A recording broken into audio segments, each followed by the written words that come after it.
Thank you very much sir. Thank you. તો જી મનીષભાઈ આપનું રાહ જોઈએ છે. आ जाइए. मनीष सैनी जी, सेनेट हॉल, हाँ अंदर बिल्कुल. संदीप पटेल बैठे हैं यहाँ. जी सर. तो ફરી એકવાર આપને આવકારીએ છીએ અને આદરણીય સંદીપ પટેલ સાહેબને મંચ પર. હાજી.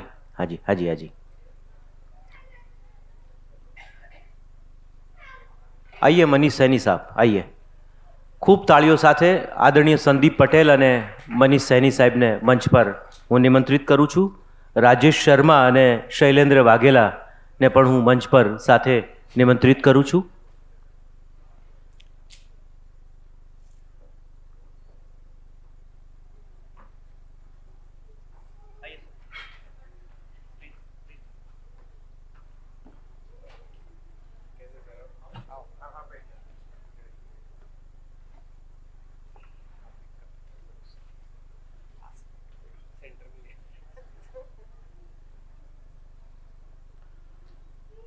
રાજેશ શર્મા અને શૈલેન્દ્ર વાઘેલાને પણ આપણે તાળીઓના સન્માન સાથે આવકારીએ. Welcome sir, welcome. તો આજના આ કાર્યક્રમ ફિલ્મોમાં ધબકતી સંસ્કૃતિ, આપણે સૌ મહાનુભાવોનું સૌપ્રથમ અભિવાદન કરીશું. હું સૌપ્રથમ આદરણીય સંદીપ પટેલ સાહેબનું અભિવાદન કરવા માટે હેમાબેનને મંચ પર પધારવા વિનંતી કે સંદીપ પટેલ સાહેબનું અભિવાદન કરશે એક સ્મૃતિ ભેટ અર્પણ કરીને.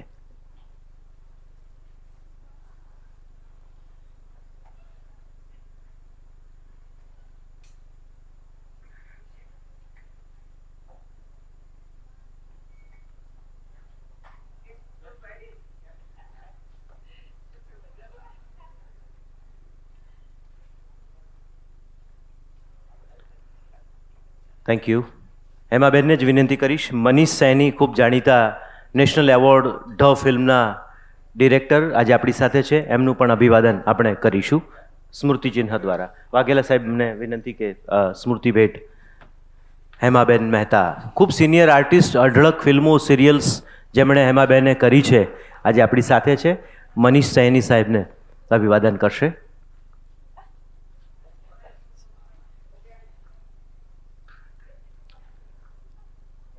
ત્યારબાદ રાજેશ શર્મા ખૂબ જાણીતા ડિરેક્ટર, એમના અભિવાદન માટે હેમાબેનને અગેન હું વિનંતી કરીશ.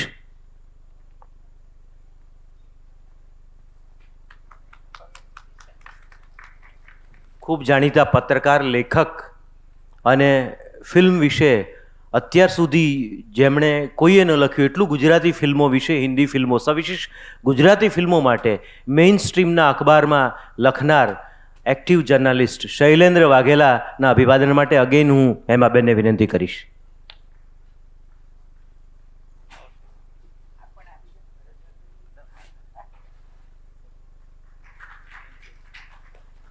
Thank you very much. તો શૈલેન્દ્ર વાઘેલા વાર્તાકાર પણ છે, સ્ક્રીન પ્લે પણ લખી રહ્યા છે, ચાલી રહ્યો છે. સંદીપભાઈ ઇન પ્રોસેસમાં છે, પૂરો થઈ જશે ટૂંક સમયમાં. ઘણી બધી એક્ટિવિટીઝ સાથે જોડાયેલા છે અને સાથે સાથે કલ્ચર ઇવેન્ટ્સ સાથે પણ જોડાયેલા છે. હવે પછીનું સુકાન હું શૈલેન્દ્ર વાઘેલાને સોંપું છું. શૈલેન્દ્ર વાઘેલા.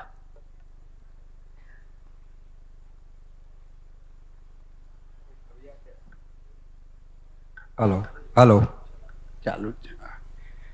નમસ્કાર. ભારત કુલમાં આપ સૌનું સ્વાગત છે.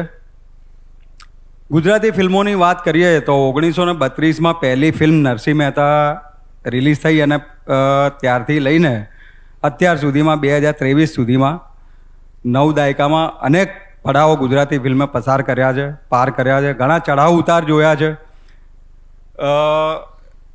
એક તબક્કો એવો હતો, ગુજરાતી ફિલ્મોનો સુવર્ણકાળ કહેવાતો હતો. ગુજરાતી ફિલ્મોમાં ગુજરાતની સંસ્કૃતિ, ગરબા, મેળા એ બધું ખૂબ જોવા મળતું હતું, જે હવે પ્રમાણમાં ઓછું થયું છે. ને ગરબા જોવા મળે છે તો એ નવા સ્વરૂપે જોવા મળે છે. તો ગુજરાતી ફિલ્મોમાં આ જે સંસ્કૃતિ આપણી ધબકે છે એના માટે આપણે આજે 3 દિગ્દર્શકો નવી પેઢીના અહીંયા એકઠા થયા છે. સંદીપ પટેલ, મનીષભાઈ સૈની અને રાજેશ શર્મા એ આપણી સાથે વાત કરશે. તો મારો સૌથી પહેલો પ્રશ્ન સંદીપભાઈ તમને છે કે ગુજરાતી ફિલ્મોમાં એવી કેવી વાર્તા હોય, એવા કેવા પાત્રો હોય કે એવા કેવા પ્રસંગો હોય કે જે જોઈને આપણે એવું કહી શકીએ કે આ આપણી સંસ્કૃતિ છે?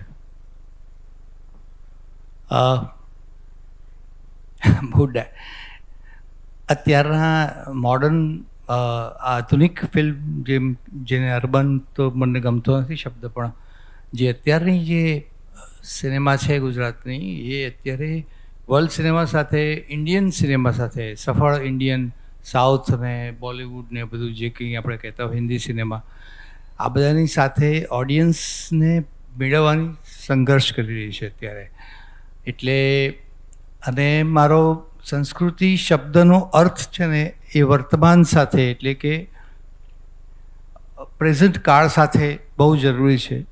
ફિલ્મમાં ગરબા હોય કે કોઈ લગ્નની વિધિ હોય કે વિદાય હોય છોકરીની કે કંઈક એવું હોય, એ જ સંસ્કૃતિ છે. એવું એક જમાનામાં એક છપાઈ ગયું હતું લોકોના દિમાગમાં, પણ મને એવું ચોક્કસ લાગે છે કે સમાજનું દર્પણ દરેક દાયકાની સિનેમા હોય છે, દરેક રાજ્યની. એમ આ દાયકાની અને આ છેલ્લા 2 દાયકાની આપણી સિનેમા જે કંઈ આપણે સંઘર્ષ કરીને ઓડિયન્સ મેળવવાનો પ્રયત્ન કરી રહ્યા છે, અમે બધા ફિલ્મ મેકર્સ, આપણે બધા, એ વખતે આપણી સંસ્કૃતિ, એટલે કે હું એવું નહીં કહું કે પણ અત્યારની મોરલ્સ, અત્યારનું કયું સાચું કયું ખોટું, અત્યારના સંસ્કાર, અત્યારે થતી વિદાય, અત્યારે થતું લગ્ન, અત્યારે થતી લગ્નના વિચારો, આ બધું જ એ આપણી અત્યારની હાલની વર્તમાનની સંસ્કૃતિનો ભાગ છે. એટલે એવું ઠોસ નથી કહેવાતું કે ગરબા મૂકવું એટલે સંસ્કૃતિ આવી કહેવાય. એ બહુ જાડી વ્યાખ્યા કહેવાય. અને પહેલાંના જમાનામાં તો એવું હતું કે પહેલાંની ફિલ્મોમાં કે ગરબા, ધોતિયા અને બધું આપણી સંસ્કૃતિ જ હતી, આપણી પોતાની સંસ્કૃતિ જ હતી. પણ એક મોટા છાપામાં એક નાની કોલમમાં એવું આવી ગયું હતું નાનું સરખું કે ગુજરાતી સિનેમા એ ધોતિયા, ફાળિયા અને આ ગરબામાંથી બહાર જ નથી આવતી. અને એ મેણું અમે બહુ ખાધું છે. એટલે સંસ્કૃતિને આપણે કેવી રીતે વ્યાખ્યાયિત કરીએ છીએ ને, એ બહુ જરૂરી છે. सेम देखिए, कल्चरल कॉन्टेक्स्ट जो होता है ना, संस्कृति, आप फिल्म बना रहे हो ना, तो ये ऐसा पॉइंट है कि आप चाह के भी इग्नोर नहीं कर पाओगे इस चीज़ को. तो मतलब अगर सीधी सी बात है, किसी नाम के पीछे मैं भाई लगाता हूँ तो वो कैरेक्टर मुंबई से भी बिलोंग कर सकता है, वो कैरेक्टर अहमदाबाद, गुजरात से भी बिलोंग कर सकता है. उधर भाई का मतलब अलग है, इधर भाई का मतलब अलग है. अगर वो हरियाणा में मैं लगाता हूँ, मैं हरियाणा से हूँ, तो पहले भाई लगाते, वहाँ पे पीछे की जगह पहले भाई लग जाएगा, उसका मतलब कुछ और हो जाएगा. तो कल्चरल कॉन्टेक्स्ट की बात करते हो, आप किसी फिल्म को म्यूट पे डाल दीजिए, फिर भी आपको पता चल जाएगा कि उसमें वो कल्चर दिख जाएगा फिल्म में. जैसे सर ने बताया अभी कि वो कपड़े क्या पहने हैं, उनका बातचीत का, अब जैसे हम कहीं पे हैंडशेक एक कल्चर का पार्ट होता है और कहीं पे पैर छूना एक कल्चर का पार्ट होता है. तो कल्चरल कॉन्टेक्स्ट ही है जो फिल्म को, जैसे बोलते ना, ये फिल्म बिल्कुल रूटेड है. अभी मैं कई बार एक चीज़ सोचता हूँ कि जब हम फिल्म देखते देखते रोने क्यों लग जाते हैं, हम फिल्म देखते देखते कुछ किरदारों पे हंसने क्यों लग जाते हैं, क्योंकि हम उनसे एसोसिएट कर सकते हैं कि ये लेडी है जिसकी डेथ हो रही है फिल्म में, ये मेरे उस फैमिली मेम्बर जैसी है, ये मेरी बहन जैसी है, मेरी माँ जैसी है, ये जो बीमार है या ये जो परेशान है उसकी जैसी है. वो क्यों करते हैं? वो जब कल्चरल कॉन्टेक्स्ट जब उसमें आता है तो वो एसोसिएशन देता है, उन कैरेक्टर को हम अपने समाज का, हमारे आसपास का, अपने परिवार का हिस्सा मानने लगते हैं.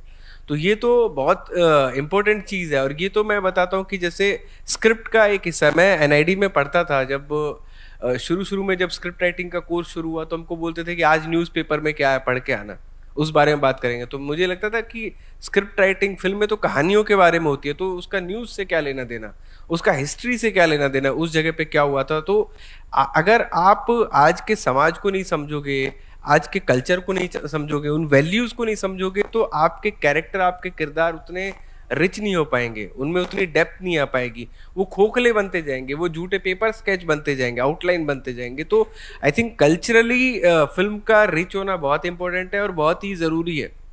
अदरवाइज बहुत सारी फिल्में हम देखते हैं आजकल, एक प्रचलन चला है, क्योंकि जब से ओटीटी बहुत पॉपुलर हो गया है, तो सारे वर्ल्ड का सिनेमा अवेलेबल है। कोरियन फिल्म्स अवेलेबल है, ईरानियन, आप फ्रेंच फिल्म्स, हॉलीवुड तो पहले था ही अवेलेबल डीवीडी पे, वीएचएस पे, तो अब ये सब अवेलेबल हो गया है। लेकिन हम क्या करते हैं ना, वो फिल्में देख के अपनी फिल्में बनाते, तो हमको क्या होता है, एक एसोसिएशन मिसिंग लगता है।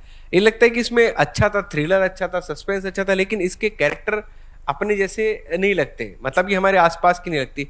एक बहुत इंटरेस्टिंग चीज़, आज जब मैं आ रहा था तो मैं सोच रहा था क्या बोलूँगा, तो तब मेरे दिमाग में एक बात आई बड़ी इंटरेस्टिंग। आपने बहुत सारी साउथ इंडियन फिल्म्स देखी होंगी डबिंग वाली, उनकी डबिंग का जो टोन रहता है ना, वो टोन सेम रहता है, क्योंकि कोई एक ही स्टूडियो कॉन्ट्रैक्ट लेते होंगे, मेरे को पता नहीं, तो उनका जो टोन रहता है वो हॉलीवुड की फिल्मों का ही टोन रहता है। मतलब हॉलीवुड की डबिंग, अरे तुम कहाँ जा रहे हो, इस टाइप की इधर रहती है।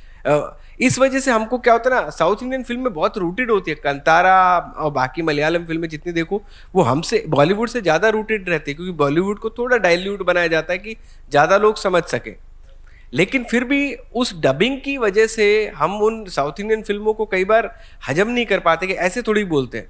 तो वो बोली, वो टोन, इनफैक्ट जैसे आप सौराष्ट्र में जाएंगे तो सौराष्ट्र में बोलने का एक टोन है, अहमदाबाद में बोलने का एक टोन है, तो वो टोन भी, तो ये सारी चीज़ें पार्ट ऑफ कैरेक्टरिस्टिक्स है, पार्ट ऑफ डिटेल है। तो मैं तो ऐसे ही देखता हूँ। એકચ્યુઅલી કલ્ચરની જ્યારે તમે વાત કરો ને, બહુ વાસ્ટ સબ્જેક્ટ છે. જેવી રીતે સંદીપભાઈએ કીધું, કલ્ચર પણ ઇવોલ્વિંગ છે, એ સ્ટેટિક વસ્તુ નથી. એ આપણે, તમે જેવી રીતે હમણાં વાત કહી કે ગરબા તો નવા, હવે એ કલ્ચર બદલાય છે, બાર ગામે બોલી બદલાઈ જાય છે, અને 10 વર્ષે ભાષામાં પણ નવા શબ્દો એડ થાય છે. તો જો તમે રેલિવન્ટ નથી, તો રેલિવન્સ તમારી નહીં હોય તો તમને કોઈ નહીં જુએ. પહેલી વસ્તુ. અને મજાની એક વસ્તુ કહું, અમારી ફિલ્મ્સમાં છે ને, અહીંયા જેટલા લોકો અમે ફિલ્મ મેકર્સ બેઠા છીએ કે ફિલ્મ્સમાં કામ કરીએ, તો ફિલ્મ્સ પોતે હું એક સબકલ્ચર માનું છું. કલ્ચરનો પાર્ટ છે ફિલ્મ. સિનેમા પોતે એક પોપ્યુલર કલ્ચર છે. અને ફિલ્મ્સમાં એક મજાની વાત કહું કે ફિલ્મ્સમાં અમે કોઈ બી શૂટ કરીએ ને, તો દરેક દિવસે પહેલા ગણપતિ રોલ કરવામાં આવે. એ મુસ્લિમ પ્રોડ્યુસર હોય, મુસ્લિમ એક્ટર હોય કે મુસ્લિમ ડિરેક્ટર હોય કે કોઈ પણ, કે ક્રિશ્ચિયન હોય, ગણપતિ રોલ થાય. That is culture. એ કલ્ચરનો પાર્ટ છે, રિલિજનનો પાર્ટ નથી. એ ફિલ્મ ફ્રેટર્નિટી એઝ અમે એને કલ્ચર તરીકે લઈએ છીએ. હું એવી રીતે જોઉં છું આખી વસ્તુને. સો હું આજે ગરબા મૂકું કે આ જે રીતે મનીષ કહેતો હતો હમણાં, કલ્ચર વગર છે ને, આજના કલ્ચર વગર, ઇવોલ્યુશન જે છે કલ્ચરનું છે, એને સમજીને તમે ક્યાંથી આવ્યા છો એ ધ્યાન રાખવાનું છે, પણ ક્યાં જઈ રહ્યા છો, તમારી આખી પેઢી કઈ બાજુ જઈ રહી છે, ટેકનોલોજી ચેન્જીસ જે આવી રહ્યા છે એની સાથે તમે કઈ બાજુ જઈ રહ્યા છો, એનું ધ્યાન રાખતા ફિલ્મ્સ બનાવવી પડે છે. સાથે એ બી છે કે કલ્ચરલ કોન્ટેક્સ્ટમાં આજે તમે જુઓ તો ફિલ્મો કેવી રીતે જીવતું રાખે છે. એક સિમ્પલ વાત છે કે ધારો કે ડાન્સ હોય એક ફિલ્મમાં, તો આજે પણ હું ડાન્સ જોઉં તો એઝ આર્ટ ફોર્મ્સ બધી જ આર્ટ ફોર્મ્સ કલ્ચરનો પાર્ટ છે એક રીતે.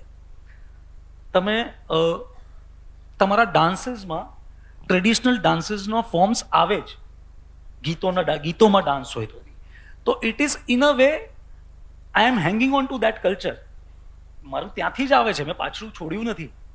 આવી જ રીતે જુદી કોઈક ફિલ્મમાં હું ભવાઈ યુઝ કરું, એ કલ્ચર, કારણ કે એનો કોન્ટેક્સ્ટ છે લોકો પાસે, અને એના ફિલ્મો થકી એ જીવતું રહે છે. કે ભરતનાટ્યમ યુઝ થાય છે, ભલે મોડર્ન કોન્ટેક્સ્ટમાં યુઝ થાય, પણ એ જીવતું રહે છે. તો ફિલ્મો આ જેટલું જૂનું છે એને પણ જીવતું રાખવાનું કામ કરે છે. સાથે ફિલ્મોએ એને નવું જે ઇવોલ્યુશન કલ્ચરનું 10 વર્ષે જે થતું જાય એની સાથે પણ કદમ મિલાવવાનું છે. એ જો છૂટી જશો તો તમારી ફિલ્મો એક્સેપ્ટ નહીં થાય કે લગનની વિધિ છે. તો એમાં નાની નાની નવી વસ્તુઓ, રમૂજી વસ્તુઓ આવતી હોય તો you have to have that context of present in the culture. Otherwise એ તકલીફ પડશે, તમે you will be far from reality.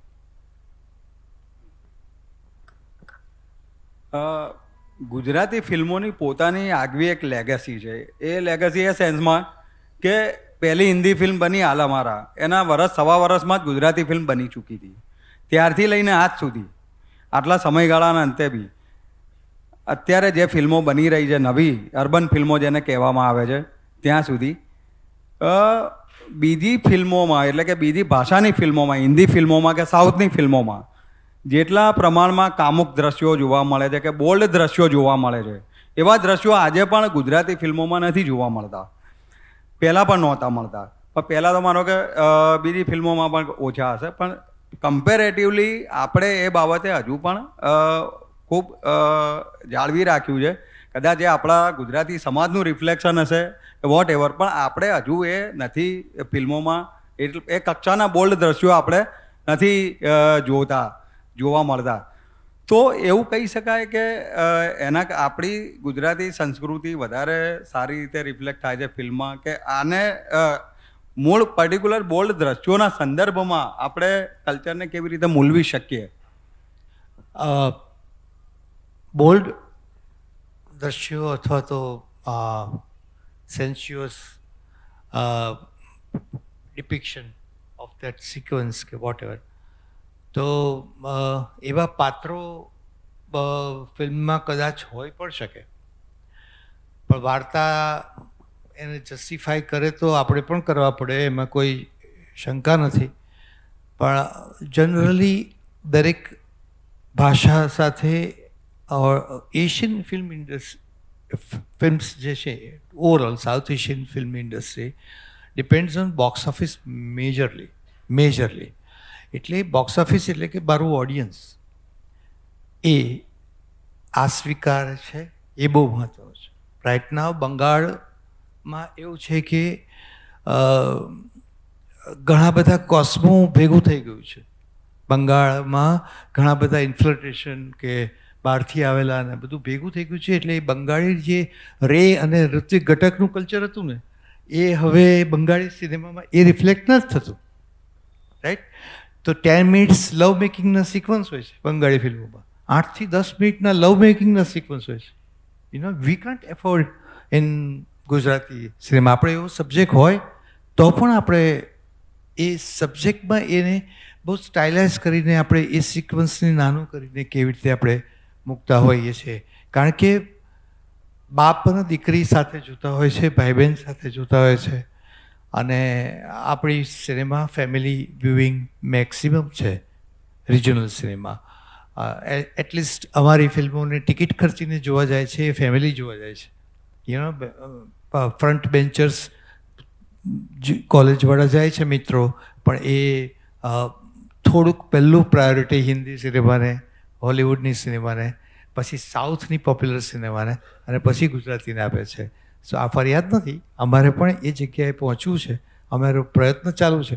પણ અમે અત્યારે વી કાન્ટ એફોર્ડ કે આ બોલ્ડ સિક્વન્સીસને બહુ જ સબ્જેક્ટની જરૂર હોય તો પણ અમે બહુ જ સ્ટાઇલાઇઝ કરીને મૂકવાનો પ્રયત્ન કરીએ છીએ. આઈ થિંક સંસ્કૃતિનો એક ભાગ છે, અથવા તો પ્રેક્ષકોનો અપેક્ષા થોડી કરુણા પણ છે કે ફેમિલી સાથે અમે જોવા ગયા ને વચ્ચે એક બે ફિલ્મોમાં એવો પ્રયત્ન થયો હતો, તો બહુ જ એને સોમવાર મંગળવારથી એને બહુ જ શરૂઆત બહુ સરસ થઈ હતી નાડીદોષ નામના ફિલ્મની. પણ ધેન અમુક સમય પછી મંગળવાર પછી એ ફિલ્મને થોડું ઘણું અસર થઈ, કારણ કે ફેમિલીઓએ અંદર ફેસબુકમાં ને બધે લખવાનું શરૂ કર્યું કે આવું કેમ, ફેમિલી સાથે હું તો જોવા ગયો હતો ને બધું. એટલે બોલ્ડ દ્રશ્ય વાપરવા માટેની પેલી ઘૃણા નથી, એટ ધ સેમ ટાઈમ કમ્પલ્ઝન પણ નથી, પણ આપણું પ્રેક્ષક જુદું છે, એનું જ એક માત્ર કારણ હું જોઉં છું. એમ સંસ્કૃતિનો ભાગ તો આપણું બોલ્ડ દ્રશ્યો, સેક્સ અને આ બધા વિષયો એ આપણા સંસ્કૃતિનો ભાગ જ છે. એ એ આપણા શિલ્પોથી માંડીને બધામાં છે. પણ છતાં અત્યારે આપણે થોડા ઘણા હિપોક્રેટ્સ થયા હોવાને કારણે એ વસ્તુને આપણે બહુ આમ કેમ ખાનગીમાં જ વાત થાય એવી સમજીએ છીએ, અને હજી એ કલ્ચર સુધી આવતા આઈ થિંક વાર લાગશે. એટલે હજી અમે એ હિંમત નથી કરતા એમ. બાકી હું તો એને સંસ્કૃતિનો ભાગ જ સમજું છું.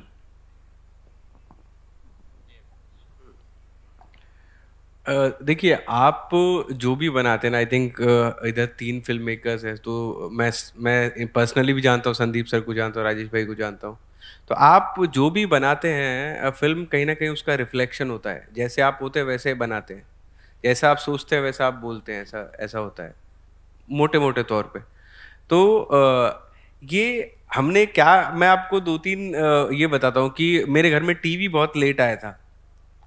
तो और मेरी 4 बहनें हैं, और हम घर में ना रात को एक साथ टीवी देखते थे, सब बैठ के खाना खाते हुए. और टीवी देखते देखते ना कुछ ऐसा सीन आ जाता था कुछ, और उस टाइम पे रिमोट नहीं हुआ करते थे, तो हम सब ना ऐसे नीचे देखने लग जाते थे, इधर उधर देखने लग जाते थे कि यार ये फटाफट जाए और फिर हम फिल्म देखना शुरू करें. कई बार सिर्फ वही पॉइंट होता था कि हमको उठ के जाना पड़ जाता, या पापा उठ के निकल जाते, और फिर पापा उठ के निकलते तो जाते जाते बोलते थे क्या देख रहे हो, कोई ढंग की चीज़ें देखा करो, देखा करो.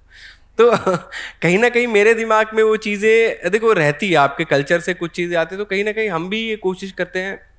दूसरा पॉइंट ये है कि अभी ना जिस तरीके से एंटरटेनमेंट इंडस्ट्री परोसी जा रही है ना, जो प्लेट है, 2 तरीके की प्लेट या 3 तरीके की प्लेट्स मैं बोलता हूँ होते. प्लेट मतलब खाने वाली प्लेट.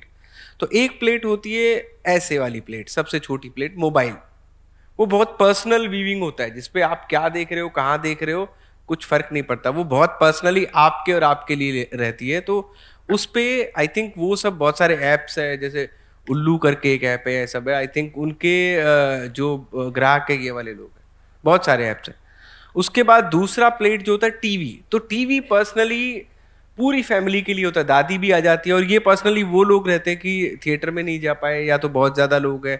और इसमें क्या है ना, सेलेक्टिव कंटेंट नहीं है, बहुत सारा कुछ भी देख लिया, आया नया है, चलो चला के देख लेते हैं. और तीसरा जो परोसने की प्लेट रहती है वो है थिएट्रिकल, जहाँ पे हम प्लान करके जाते हैं. तीसरे का रिस्क नहीं है, क्योंकि ट्रेलर में और सेंसर सर्टिफिकेट से आपको ले दे के पता चल जाता है कि यू है, ए है, या यू है, दोनों है. तो मैं पर्सनली ये मानता हूँ कि एक फिल्म मेकर होता है, उसका एक सोशल रिस्पॉन्सिबिलिटी होता है अपार्ट फ्रॉम कमर्शियल एस्पेक्ट. देखिए, हमको कहीं ना कहीं सोचना तो पड़ता है कि यार ये फिल्म बना रहे हैं, इसमें मैंने अपने पैसे भी डाल दिए, मैं इधर के लोन लेके भी पैसे डाल दिए, लेकिन सोशल रिस्पॉन्सिबिलिटी है कि मैं कहीं ना कहीं कुछ ऐसा फिल्म में ना दिखा दूं, या मैं ऐसा ना बोल जाऊं जिसका कुछ और मैसेज निकले. कोई बच्चा बच्चों के कंटेंट देखता देखता यूट्यूब पे ऐसे कर दे और मेरी फिल्म इधर आ जाए और वो कुछ और सोच बैठे, कुछ और सीख बैठे. तो हमारी तरफ से पूरी कोशिश की जाती है. रही बात सेंसर बोर्ड की, तो ठीक है, सेंसर का भी एक अपना तरीका है चीज़ों को जज करने का. तो ये चीज़ है. तो पर्सनली मेरा तो ये मानना है, मैं इस चीज़ में बिलीव नहीं करता. मैं ऐसा सोचता हूँ कि फिल्म एक पर्टिकुलर ऑडियंस के लिए बनती है, और उसमें कोशिश की जाती है कि कोई भी उसको फिर देखे तो उसमें कुछ हार्म ना हो, उसकी पर्सनैलिटी को कोई हार्म ना पहुँचे, कुछ उसके कैरेक्टर को कुछ हार्म ना हो, और वो कुछ ऐसा ये करे कि वो सीख के जाए या लेके जाए, साथ सोचे लाइफ में. तो मेरा ओपिनियन इस बारे में ही है. જેસા જેમ મનીષે કીધું, સંદીપભાઈ કીધું, આપણી ઇન્ડસ્ટ્રી છે ને, જેવી રીતે લોકો કહેતા હતા કે મોબાઈલ વ્યુઇંગ છે, એ પર્સનલ વ્યુઇંગ છે. સેકન્ડ લેવલ પર આવ્યું ટીવી, એ ફેમિલી व्यूइंग है, અને थिएटर છે ને कम्युनिटी व्यूइंग है. और जब आप कम्युनिटी में आते हैं तो आपकी कम्युनिटी क्या देख रही है. हमारा एक हिंदी फिल्में बनती हैं, उसमें आपने बोला कि बोल्ड दृश्यों વધારે હોય છે, કે એનું છે ને ઓડિયન્સ બહુ જ લાર્જ છે, અને એટલા લાર્જ પૂરમાંથી એ ગમાડવાવાળા લોકો તમને મળી રહે કે આટલું ઓડિયન્સ છે, તો એ લોકો પાસે એ પ્રકારના લોકોને એ લોકો કેટર કરે છે. આપણી પાસે છે ને એક તો સંદીપભાઈએ જેમ કીધું કે મારું ઓડિયન્સ છે ને એ ફેમિલી ઓડિયન્સ છે. જો ફેમિલીઝ ફિલ્મ જોવા ના આવે ને મારી ફિલ્મ નહીં ચાલે, હું બીજી ફિલ્મ જ ના બનાવી શકું. બહુ જ આ કડવું સત્ય છે કે એ ફેમિલીઝ જ્યારે બધા, આજે હું ફિલ્મ બનાવતો હોઉં તો મારી પહેલી વસ્તુ શું હોય ખબર છે મારા મનમાં, કે મારી મમ્મી પ્રીમિયરમાં આવશે, મારી મમ્મી અને મારી સિસ્ટર ને બધા આવશે અને એમને મજા આવી જોઈએ. બીજું ખાલી એટલું જ નહીં કે જે જુએ છે મારી ફિલ્મ, there is not a problem in showing a love scene, but how you show it. Story સાથે તમારે ઓનેસ્ટ રહેવાનું છે અને એ કેવી રીતે કેટલું બતાવો છો જે લોકભોગ્ય બને, જેને તમે બીભત્સતા તરફ ના જાઓ. અને એવા પ્રયત્નો બી થયા છે જે ફેલ જાય છે. જેવી વસ્તુ એ લાઈન ક્રોસ કરે છે એ ફેલ જાય છે, એ કારણ કે તમે કોન્ટેક્સ્ટ ચૂકી ગયા ઓડિયન્સનો. પેલા સાયગલના પ્રેમ, સાયગલ એક્ટિંગ કરતા દેવદાસમાં પ્રેમના સિક્વન્સ ફૂલો હા ફૂલો નતા કરતા. હા તો એમણે બતાવ્યું, એમણે એ સમયના કોન્ટેક્સ્ટ પ્રમાણે બહુ જ સિમિલીમાં બતાવી. આપણે એનાથી થોડા આગળ અત્યારે જઈ શકીએ છીએ, પણ એક વસ્તુ હંમેશા ધ્યાનમાં એ રાખવાની હોય છે કે તમે જે બતાવી રહ્યા છો એનાથી is it harming anyone, is it changing someone's mind towards some negativity, that you have to avoid. Otherwise અમારું જો આ પ્રેક્ષક વર્ગ બહુ બોળું હોત, કે તમને ખબર છે કે આ બોલ્ડ કન્ટેન્ટ જોવા માટે એ સર્ટિફિકેટ સાથેના લોકો મારી પાસે છે ઓડિયન્સ, તો એવા મેકર્સ બી હશે કે જેમને એ બનાવવાની ઈચ્છા થશે ને એ બનાવશે અને એ ચાલશે પણ ખરું. પણ એ અત્યારે આ સેમ વસ્તુ ક્રાઇમમાં પણ, તમે જે પ્રશ્ન પૂછ્યો એ ક્રાઇમ માટે પણ એટલો જ સાચો છે. ગુજરાતીમાં ક્રાઇમ ફિલ્મો બી એટલી બધી નથી ચાલતી. કારણ એનું એ છે કે આ બંને પ્રકારના કન્ટેન્ટ છે ને એ પર્સનલ વ્યુઇંગ પર જતા રહ્યા છે અત્યારે. આને એટલો બધો મારો છે મોબાઈલ ઉપર, ઓટીટી પર, ક્રાઇમ એન્ડ સેક્સ્યુઅલ કન્ટેન્ટ બધી જ પ્રકારનું બધું જ પર્સનલ વ્યુઇંગમાં મળી જાય. When you go to community viewing, you want to watch it as community and enjoy it as community, as family, as community. So theatre community viewing હો ગયા. બહુ સરસ વાત કરી. હવે જેમ મેં કહ્યું, આપણે ગુજરાતી ફિલ્મોમાં બોલ્ડ દ્રશ્યો ઓછા જોવા મળે છે, બરાબર છે, અને એ વિશે ત્રણેય દિગ્દર્શકોએ સરસ એમના મંતવ્યો રજૂ કર્યા. સામે હવે એ કહે છે કે હમણાં જે કંઈ ગુજરાતી ફિલ્મો બની રહી છે એમાં બોલ્ડ દ્રશ્યો ભલે ઓછા જોવા મળે, પણ બધી નહીં, પણ ઘણી બધી ફિલ્મોમાં કોમેડીના નામે દ્વિઅર્થી સંવાદો જોવા મળતા હોય છે, બોલાતા જોવા મળતા હોય છે. તો આ દ્વિઅર્થી સંવાદો, આપણે એવું કહી શકીએ કે દ્વિઅર્થી સંવાદો થકી આપણી સંસ્કૃતિની ઘોર ખોદાઈ રહી છે. બીજું કે એ જ દ્વિઅર્થી સંવાદો નાટકોમાં નથી એપ્રુવ, એટલે કે દ્વિઅર્થી સંવાદો નાટકોમાં હોય તો નાટક પરફોર્મ નથી કરી શકાતું, પણ ફિલ્મોમાં એવો વાંધો નથી આવતો, સેન્સર પાસ થઈ જાય છે. તો આ દ્વિઅર્થી સંવાદોને આપણે સંસ્કૃતિના સંદર્ભમાં કેવી રીતે મૂલવીશું? તમારી પેલી વાત સાથે સહમત નથી કે નાટકોમાં નથી ભજવાતા. નાટકોમાં ભજવાય છે, હા, મંજૂર નથી થતું. એટલે સાંસ્કૃતિક જે સર્ટિફિકેટ લેવામાં આવે ત્યારે તો સ્ક્રિપ્ટમાં તો ના હોય, પણ પછી ઇમ્પ્રોવાઇઝ કરતાં કરતાં એ નાટકના પહેલા, બીજા, ત્રીજા, ચોથા શો પછી તો ઘણું બધું દ્વિઅર્થી નાટકો મેં પોતે જ જોયા છે. એટલે પણ અગેન હું એનો પક્ષકાર નથી દ્વિઅર્થી સંવાદોનો સહેજ પણ. મારી ફિલ્મોમાં કે મારી ટેલિવિઝનમાં પણ હું બહુ જ એવોર્ડ કરું છું. જે કંઈ શોઝ, મોટી બાકે, નિહારિકા કે બધી સિરિયલ્સ કરી હોય કે લવની હોય, ઓમ મંગલમ, બધી પિક્ચરોમાં પણ મારા હ્યુમર દ્વિઅર્થી સાથે નથી હોતા. છતાં પણ હું આ કહી રહ્યો છું, જે હું કહેવા માગું છું કે આપણી સંસ્કૃતિ, આપણું આપણું લોકનાટ્ય શાસ્ત્ર જેને આપણે કહીએ છીએ, એ ભવાઈ આપણું ફોક ફોર્મ છે, આપણા નાટ્યશાસ્ત્રનું.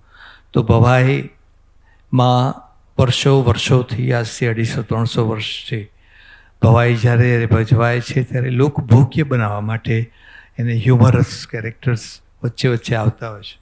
અને એ હ્યુમરસ કેરેક્ટર્સ એ બહુ જ ગજબના દ્વિઅર્થી અથવા તો સીધું એવી કોમેડી ગામની વચ્ચે હજારો માણસો, 25,000 લોકોની વચ્ચે એ ભજવાતા હતા. પણ એનો સંદેશ, એ ભવાઈનો સંદેશ બહુ સુંદર હતો. એટલે આપણી સંસ્કૃતિમાં, આપણા ગીતોમાં, આપણી ભવાઈમાં, આપણે ગુજરાત સાથે સંકળાયેલા લોક ગાયનોમાં આ એક વણાયેલી વસ્તુ છે. એટલે જેને આપણે હેલ્ધી લાફ્ટર કહીએ છીએ. એ તમે જોજો સરદારજીઓના જોક્સ સરદારજીઓએ બહુ હેલ્ધી લીધેલા. એવી રીતે ગુજરાતીઓને આપણે કોઈ સવારે બધાના ઘરોમાં કંઈ ગાંઠિયા ને ફાફડા અને ઢેબરા રોજ સર થાય છે નથી થતા ને, તો બી ટેલિવિઝનમાં ફિલ્મોમાં લોકો જોક કરે જ છે ને, તો આપણે બહુ હેલ્ધીલી લઈએ છીએ. એમ ગુજરાતી સિનેમામાં વર્ષોથી રમેશ મહેતા, ઉપેન્દ્રભાઈ, રમેશ મહેતા, નરેશ કનોડિયા, રમેશ મહેતા, પછી રાજીવ, રમેશ મહેતા, પછી રણજીત રાજ, રમેશ મહેતા, પછી એમ કરતાં કરતાં રમેશ મહેતાના તો 3 દાયકા એવા ગયા કે હીરો બદલાતા ગયા. એમની જોક્સ અને એમનું ગીત અને એમનું એક અલગ સેક્શન, હ્યુમરસ સેક્શન આખું, એમની એક પેરેલલ સ્ટોરી ચાલે હીરો જોડે, એ આખી વર્ષોથી ચાલતી આવી છે. એટલે આઈ થિંક હું એને બહુ સિરિયસલી લેતો નથી. આપણે બહુ જ કોમેડીને, કારણ કે કોમેડી પિક્ચરો સફળ થાય છે કારણ કે ગુજરાતમાં ભૂખમરો ઓછો છે અથવા તો નથી, કારણ કે ગુજરાતના લોકો સમૃદ્ધ છે, કારણ કે આપણે અહીંયા થોડા ઘણા સુખી મિજાજના, ખુશ મિજાજના રહેવા માગીએ છીએ, કારણ કે અત્યારે બહુ જ અતિ તકલીફો વચ્ચે જીવતા, સંઘર્ષો વચ્ચે જીવતા અથવા તો નાના નાના સામાજિક તકલીફો વચ્ચે જીવતા લોકો 1000 રૂપિયાની ટિકિટ લઈને નાટક જોવા આવે તો એ હસીને જાય છે. તો એ થ્રિલર નાટકો નથી ચાલતા, ગંભીર રડાવતા એવા નાટકો નથી ચાલતા, અને ટિકિટ વાઈ પર ચાલે છે સિદ્ધાર્થ રાંદેરાના નાટકો. કેમ ચાલે છે? કારણ કે તમારે હસવું છે. ભલે ને સ્ત્રીઓ પર જોક કરતા હોય, ભલે ને થોડા દ્વિઅર્થી કરીને કંઈક આમ ગમત કરીને પછી આમ જીભ આમ કરીને કે સોરી આવું ઓડિયન્સને જ કરીને કરતા હોય, આ બધું જ થવા છતાંય પણ મૂળ હાસ્ય ઉપજાવવાનું એ છે. એમાં બિલો ધ બેલ્ટ જોક્સ સાથે હું મંજૂર ક્યારેય નથી, નાટકોમાં પણ નથી અને ફિલ્મોમાં પણ નથી. પણ હાસ્ય એ તો બહુ જરૂરી રસ છે અને આપણી સંસ્કૃતિમાં ભવાઈ કાળથી ચાલતી આવતી એ છે. એટલે એમાં હું મારું જસ્ટિફિકેશન ફિલ્મોમાં તો એ જ છે કે હાસ્ય હ્યુમર એ બહુ જ આવશ્યક વસ્તુ છે, અને કદાચ હ્યુમરસ ફિલ્મ્સ વધારે આવે છે એનો મતલબ એમ થયો કે હ્યુમરસ ફિલ્મ્સ વધારે સ્વીકારાય છે. For the sec of experimenting with the cinema તમે ऑडियंस ने बाजू पर રાખી અને એમ કે यहाँ भी कुछ ऐसा करते हैं ना, वो गाड़ियाँ उड़ती है, एक इंसान मारता है तो नीचे जमीन में 10-12 लोग गाड़ के ફમ દિન ઉપર જાય ને આખો આમ સાઉથ જેવી એમ ધડાધડ એ કંઈથી ઉડવાનું ચાલુ કરે, 1000 માણસો ત્યાં એકાએક પડી જાય ને એ બી ફાઇટિંગો કરીએ ને આખું સાયન્સ ફિક્શન કરીએ ને આપણે નથી કરવું. અત્યારે આપણે ત્યાં કોઈ માફિયા જન્મ્યા નથી. લતીફ ને બધા ગયા પછી આપણે ત્યાં છેલ્લા 25 વર્ષથી કોઈ માફિયા નથી જન્મ્યા. નવી 25 વર્ષનો 22 વર્ષનો છોકરાને તમે ગુંડાઓ બતાવો તો કે આ ગુંડાઓ યાર સાઉથમાં કેવા, આપણે ત્યાં ક્યાં છે યાર, આ પોળમાં કોઈ આવા ગુંડાઓ દેખાતા નથી. એટલે આપણે બહુ અઘરું છે આપણે સબ્જેક્ટ. देखिए कहानियां हैं, बातें हैं, उनका रस तो कुछ भी हो सकता है. 9 रस है, 9 में से कोई भी रस हो सकता है. अभी आप उसको दिखा कैसे रहे हैं? अभी जैसे आपने बोला कि डबल मीनिंग डायलॉग्स होते हैं, तो रहे हैं हम कल्चर से इसको कनेक्ट नहीं कर सकते. उसका दिखाने का तरीका क्या है? वो बेहूदगी है या वो बात अच्छी? देखिए हम में से बहुत लोग हैं जो उस एज पे आ गए कि हम पर्सनली दोस्तों में बैठ के बात तो करते ही हैं, हंसते ही हैं उस चीज़ों पे. पर हाँ, अगर किसी को नीचा दिखाया जा रहा है, किसी के शरीर पे कमेंट किया जा रहा है, किसी का ऐसा किया जा रहा है कि उसके सेंटिमेंट हर्ट हो रहे हैं, तो ये चीज़ें गलत है. दूसरी चीज़ ये कि उसको दिखाया किस तरीके से जा रहा है. जब एक फिल्म में रेप का सीन पिक्चराइज किया जाता है तो वो देखने वाले को मज़ा देने के लिए दिखाया जाता है वो सीन फिल्म, वैसे उसका पिक्चराइजेशन होता है, या वो पीड़ा दिखाने के लिए कि एक औरत पे क्या गुजरती है. तो वो ये डायरेक्टर का कॉन्शियस होता है कि आप दिखाना क्या चाहते हो. जब भी मैं कुछ दिखा रहा हूँ, जब भी मैं ऑडियंस को कुछ दिखा रहा हूँ, तो मैं ये सोच रहा हूँ कि मैं बैठ के देख रहा हूँ, मैं ये कहना चाहता हूँ बात. हम कामा सूत्रा के लैंड से हैं, हम वो भी हमारे कल्चर का ही पार्ट है, लेकिन उसमें बेहूदगी नहीं है. उसमें भी किसी हम ऐसे कल्चर से हैं, हमने सेलिब्रेट की हर चीज़ें. मैं देखिए टाइम बदलता जाता है, हमको शर्माने की ज़रूरत नहीं है और हमको खुल के बोलने की ज़रूरत नहीं है, क्योंकि शर्माने की वजह से भी हमको बहुत सारे नुकसान हुए हैं हमारे कल्चर को. तो हमको ढकने की या पर्दा करने की जरूरत नहीं है, लेकिन हाँ, बात को सही तरीके से प्रेजेंट करना, सही तरीके से कहना आना चाहिए, वो हमको पता होना चाहिए। उसकी आड़ नहीं लेनी चाहिए कि हमने एक फिल्म में हमने डबल मीनिंग डायलॉग डाले और वो सामने वाले को, देखने वाले के माइंड को इतना करप्ट कर रहा है कि उसकी सोच उस तरीके से जा रही है। क्या हम पोर्नोग्राफी तो परोस नहीं रहे उसको। तो मेरा ये मानना है। तो देखिए, अगर किसी का, मैंने तो मेरे को जो भी अवार्ड मिले वो बच्चों की फिल्में दोनों, और मैं बड़ा सेंसिटिव रहता हूँ कि उसमें कोई बीड़ी या सिगरेट का शॉट भी नहीं आया, क्योंकि जब फिल्म शुरू होती है, शुरू में वो शॉट आता है, मैं नहीं चाहता बच्चे देखे उसको।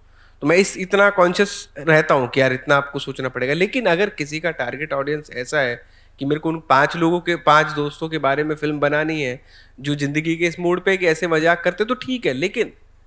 लेकिन उसमें वो शालीनता रहनी चाहिए, वो बात रहनी चाहिए, वो मजाक रहना चाहिए, वो किसी की हंसी नहीं उड़नी चाहिए उस चीज में। या वो देखिए, ये चीजें कल्चर को खराब नहीं करती ऐसे टॉपिक, लेकिन ऐसे टॉपिक का डिस्क्रिप्शन जो होता है या उनका जिस तरीके से परोसना होता है ना, वो कल्चर पे दाग लगा देता है, वो उसको छलनी की तरह बना देता है। तो इट्स ऑल अबाउट प्रेजेंटेशन। आप कीजिए बातें, लेकिन उसको इस तरीके से दिखाइए कि हमको शर्म ना आए, हमको हंसी है। दूसरा एक चीज ये भी होता है कि मैं आप में, बनाने वाले में इतनी इंटेलिजेंस होनी चाहिए कि जिस ऑडियंस के लिए बना रहे हो, डबल मीनिंग डाल रहे हैं ना, डबल मीनिंग इसीलिए बोला जाता है कि सिंगल मीनिंग किसी को लगे कि अरे मेरे को समझ भी नहीं आया इसने क्या बोला, लेकिन जिसको समझना उसको समझ में आ जाए, तो बातें निकल जाती। तो पर्सनली मैं अटेम्प्ट नहीं करता हूँ ऐसे, पर जो भी करते हैं बहुत लोग बहुत अच्छे तरीके से, ऐसी फिल्में भी बनी है जिन्होंने ऐसे टॉपिक बड़े ही अच्छे से हैंडल किए हुए, और ऐसी फिल्में भी जिन्होंने इन चीज़ों का मजाक उड़ाने के लिए या इनका फ़ायदा उठाने के लिए फिल्में बनाई है। तो इनको अच्छे से प्रेजेंट किया जाएगा। એકચ્યુઅલી એ જો આખી જે ડિબેટ છે ને ડબલ મિનિંગ, જ્યારે તમે ડબલ મિનિંગ એવું કહો છો ને વર્ડ, तो एक्चुअली इंटेलिजेंस ही वहाँ है कि वो एक्चुअली डबल मीनिंग हो। लेकिन हमारे यहाँ आप जो बोल रहे हैं उसमें ऐसा है कि वो सिंगल मीनिंग ही होता है ज़्यादातर। तकलीफ वहाँ है सारी। व्हेन यू से डबल मीनिंग ना, तो इतना इंटेलिजेंट होना चाहिए कि जिसको समझ आया उसको आया, बाकी को नहीं आया। इतना इंटेलिजेंट अगर ह्यूमर आप कर सकते हो तो उसको मैं डबल मीनिंग बोलूंगा। लेकिन हम આપણે જે વાત કરી છે ને ત્યારે કે ડબલ મિનિંગ છે, એ એકચ્યુઅલી ડબલ મિનિંગ હોતું જ નહીં, એ સ્ટ્રેટ જ હોય છે, અને that is to get attention. So તમે જો એટલા ઇન્ટેલિજન્ટ છો ને, તો તમે ખરેખર ડબલ મિનિંગ એવું કરો કે હું તમને એક બહુ હિન્દીનો એક્ઝામ્પલ આપું. ગુલઝાર સાહેબે બહુ સુંદર ગીતો લખેલા છે, જે અડધા લોકોને અત્યાર સુધી ખબર નથી કે આ ડબલ મિનિંગ ગીતો. ઓમકારા ફિલ્મના ગીતો છે, 2-3 ગીતો તમે ફરી સાંભળજો એકવાર. डबल मीनिंग गीतों है, पर मैं वही बोल रहा हूँ कि डबल मीनिंग, क्योंकि उसका डबल मीनिंग है, वो आपको समझ बात में आएगा. सिंगुलरली विभत्सता की तरफ मत जाइए आप. आप जब विभत्सता की तरफ जाते हैं तब गड़बड़ है. लेकिन आप ह्यूमर के लिए इसको अच्छी तरह यूज कर रहे हैं किसी चीज को, और आर्टिस्टिकली यूज कर रहे हैं. हाउ यू प्रेजेंट इट, જેમ હમણાં મનીષે કીધું, તો એ પ્રેઝન્ટેશન બી એટલું જ મેટર કરે છે. તમારું પ્રેઝન્ટેશન કંઈક એ જ વસ્તુને હલકી કરી દો. તમે પરોસો છો કેવી રીતે? હલકઈથી પરોસો છો કે ઇન્ટેલિજન્સથી પરોસો છો? એમાં એ ડિરેક્ટરનો કોલ છે ને, ડિરેક્ટરનું કામ શું છે એ બેલેન્સ. જો ફિલ્મ જઈને શૂટ કરી લેવી એવું બહુ બધા લોકો કરી શકે, પણ દેટ બેલેન્સ કે આટલું જ માપસરનું, અને અહીંયાથી આ લાઈન ક્રોસ થાય છે વિષય વસ્તુમાં, એ લાઈન ક્રોસ નથી કરવી મારી ઓડિયન્સ માટે. મારે એ જે બેલેન્સ છે ને, એ જ તમને સાચવતા આવડવું પડે. એટલે બેઝિકલી તમારા ડબલ મિનિંગનો આન્સર એ છે કે એને ઇન્ટેલિજન્ટ ડબલ મિનિંગ જ રાખો, સિંગલ મિનિંગ ના કરો. સરસ વાત કરી. હવે મારે તમને ત્રણેયને એક તમારી ફિલ્મનો એક પ્રસંગ એવો તમારે કહેવાનો છે કે જેમાં તમને એવું લાગ્યું હોય કે આ આપણે કલ્ચરને રિફ્લેક્ટ કરે છે, અને પર્ટિક્યુલર એક જ સીન કહેવાનો કે આ, અને તમને કરવાની પણ ખૂબ મજા આવી હોય. કોઈ એક જ સીન વિશે વાત કરશો? दो कह सकता हूँ. मतलब पहली फिल्म थी ढ के बारे में ये बताता हूँ कि बहुत लोगों ने, हम कुछ चीज़ें बना देते हैं, हमको पता नहीं होता है क्योंकि कल्चर हमारे अंदर ही है, हम कभी सोच के फिल्म में कल्चर नहीं डालते.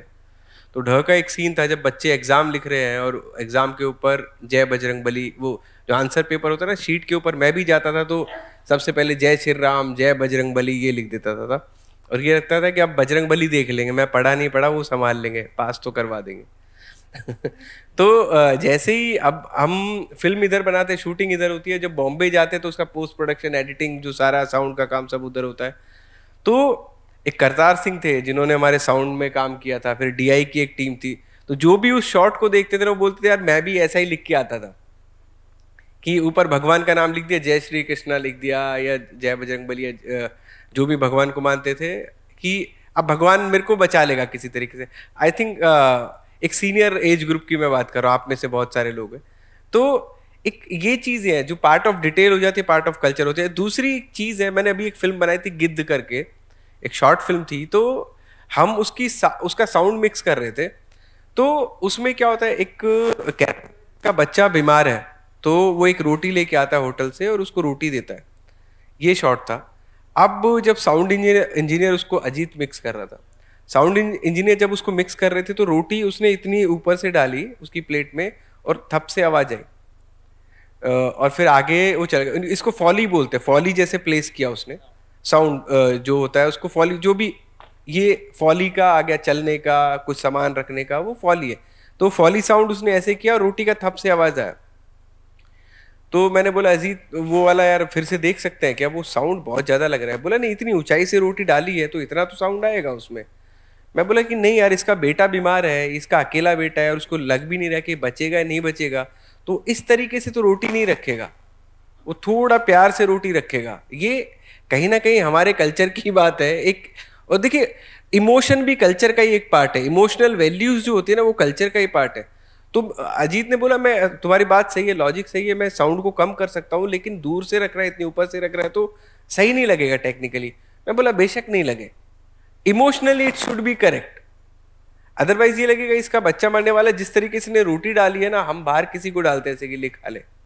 तो ये दो चीजें, तो आई थिंक कई बार हम इन चीजों का ध्यान रखते हैं, तभी कोई देखेगा किसी ने वो साउंड सुना और नॉर्मली कोई रोटी रखेगा तो उसको पता चलेगा कि यार आराम से रोटी रख रहा है और ये कॉन्शियस है अपने बच्चे के लिए। મારી ઘણી બધી ફિલ્મોના જ કોઈ સિંગલ આઉટ નથી કરી શકતો, પણ 99માં મોતીના ચોકરે કરી ત્યારે મને આ લગ્નના મોન્ટાજીસ કરતી વખતે બહુ હું પણ ઇમોશનલ થઈ ગયેલો, કારણ કે એક તો તુષાર શુક્લએ ગીત લખ્યા હતા અને રાજેન્દ્ર અને માધવ રામાનુજનો વિદાય ગીત ને એવું બધું હતું, અને આશિષભાઈએ ગાયેલું, આશિષ દેસાઈએ ગાયેલા હતા. હવે આ બધું પિક્ચરાઇઝ કરતી વખતે વિધિઓ, હવે અમારા 90ના દાયકામાં જે ગુજરાતી ફિલ્મ્સ બનતી હતી, અને આ મોતીના ચોકરે તો વર્ષા અડાલજાની નવલકથા મારે પણ એક ઘર હોયના બેઝમાંથી ઘણા બધા એવોર્ડ્સ પણ એને મળ્યા છે. પણ એ ફિલ્મમાં આજે બે બહેનોની વાર્તા હતી અને એમાં એક નાની બહેન સ્કિઝોફેનિક છે, એને મોટી બહેન એનો પ્રેમનો ત્યાગ કરીને નાની બહેનને એ છોકરા જોડે પરણાવે છે. મેમ એ મોટી બહેન જે છોકરાને પ્રેમ કરતી હતી એ કંઈ જ શક્તિ નથી, નાની બહેન કહી દે છે ને એવું. એવી વાર્તામાં આ જે વિદાય છે એ વિદાય એક મોટી બહેન અને ફેમિલી એ નાની બહેનને લગ્ન વખતની મોન્ટાજીસ કરતી વખતે મજા આવે, પછી લગ્ન ચાલતા હતા ત્યારે ગમ્મતના શોર્ટ્સ ને બધું હતું વિથ પેલી વિધિ ને બધું, પણ જે સમયે વિદાય આવી ને એ સમયે આઈ વોઝ એબ્સોલ્યુટલી ગોન, કારણ કે હું એ વખતે મોનિટર હતા નહીં, યુ નો, એટલે વિઝ્યુઅલી જોવાનું આવે, નો મોનિટર્સ એમ. कैमरामैन भी वो ब्लैक करके 35 mm में शूट करता हो तो आई कांट वॉच. तो वो फिल्म में तो शूट हो रहा था लेकिन आई कांट वॉच इवन. इतनी शास्त्रोक्त विधि से वे विदाई सब कुछ लिया था. That was my memorable. मतलब મને એ યાદ આવે છે. અને લવલી બોયમાં મને યાદ છે કે ડાયનાબેન એટલે મલ્હારના મમ્મી જે બહારગામ જવાનો છે એકચ્યુઅલી 3 દિવસ માટે દીવ જવાનો છે કે એવું બધું છે, પણ એના પર્પઝ જુદા છે, પણ એને છે થેપલા માટે 4 શર્ટ બહાર કઢાવડાવે છે. થેપલા તો અંદર રાખવા જ પડશે, 4 દિવસ રહેવાનું છે તો ગમે ત્યારે ભૂખ લાગશે.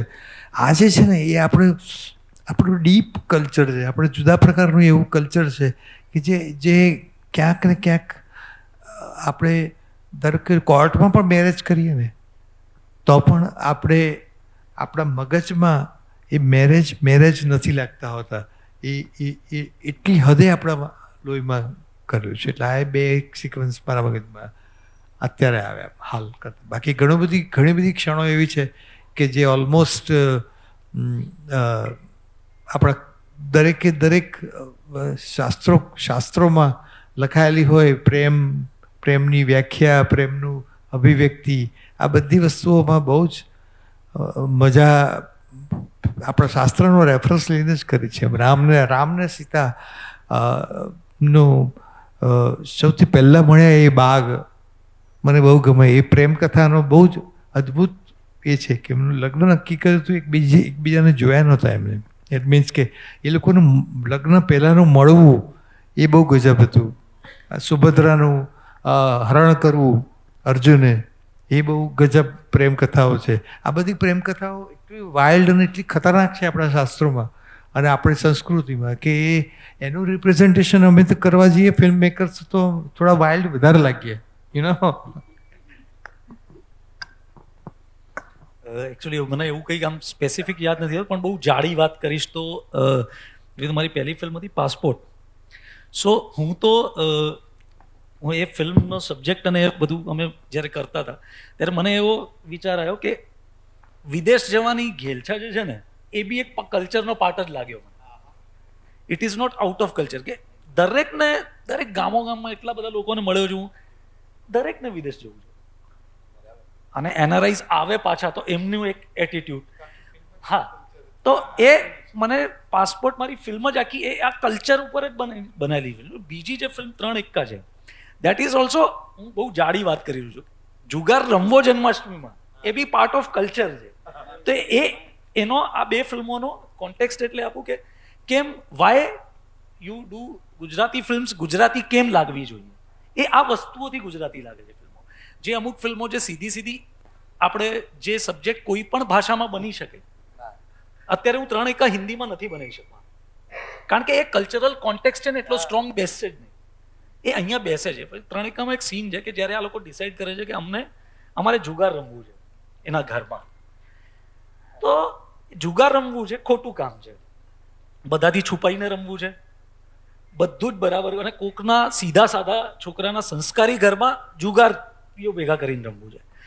પણ એ રમતા પહેલા એ જાય છે મંદિરે, 3 ભાઈબંધો, અને ભગવાનને એવી પ્રાર્થના કરે છે કે યાર આ મારો ભાઈબંધ ભરાયો છે, આને જુગારમાં જીતાડજે યાર. પેલો કહે છે કે એક છેલ્લો પેલો કહે છે કે યાર આની પ્રાર્થના માની લેજો ભગવાન.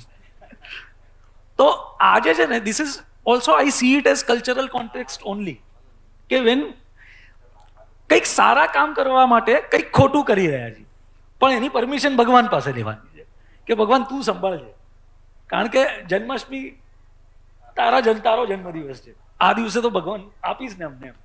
સો એવરીથિંગ સી કલ્ચર વગર છે ને, કલ્ચર તમારી અંદર જ હોય, ઇમ્બાઇબ્ડ હોય છે તમારી અંદર, તો એ તમારે શોધવા નથી જવું પડતું, એ તમારા થ્રુ પોતાની જાતને એક્સપ્રેસ કરશે જ.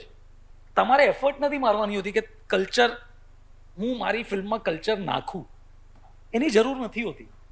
તમારા થ્રુ કલ્ચર તમે જીવો છો, તમે સમાજમાં જીવો છો, એ કલ્ચર કેવી રીતે ઇવોલ્વ થઈ રહ્યું છે એની સાથે તમે ઇવોલ્વ થઈ રહ્યો, અને એ તમારા થકી એ કલ્ચર પોતાને પ્રેઝન્ટ કરશે જ તમારી ફિલ્મોમાં, તમારી વાર્તાઓમાં. હવે એક વાત મનીષભાઈ સૈનીએ સરસ કરી, સોશિયલ રિસ્પોન્સિબિલિટીની. ફિલ્મ મેકરની પોતાની એક સોશિયલ રિસ્પોન્સિબિલિટી હોય છે.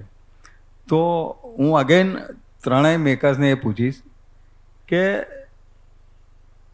કલ્ચરની જાળવણી માટે ફિલ્મ મેકર્સની સોશિયલ રિસ્પોન્સિબિલિટી શું હોવી જોઈએ?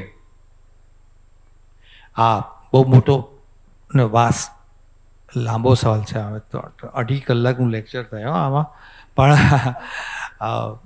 એનીવે બહુ પહેલું તો ફિલ્મ મેકરનો હક શું હોવો જોઈએ અને જવાબદારી શું હોવી જોઈએ. હકમાં એટલું છે કે ઘણું બધું કરી શકે, પણ જવાબદારીમાં બે વસ્તુ આવે છે કે મિરર તો ફિલ્મ મેકિંગ, મારી ફિલ્મ હોવી જ જોઈએ, સોસાયટીનું મિરર તો હોવી જ જોઈએ. દીવારમાં અને ત્રિશુલમાં એંગ્રી યંગ મેન એ બધા જ ખોટા કામ કરે છે.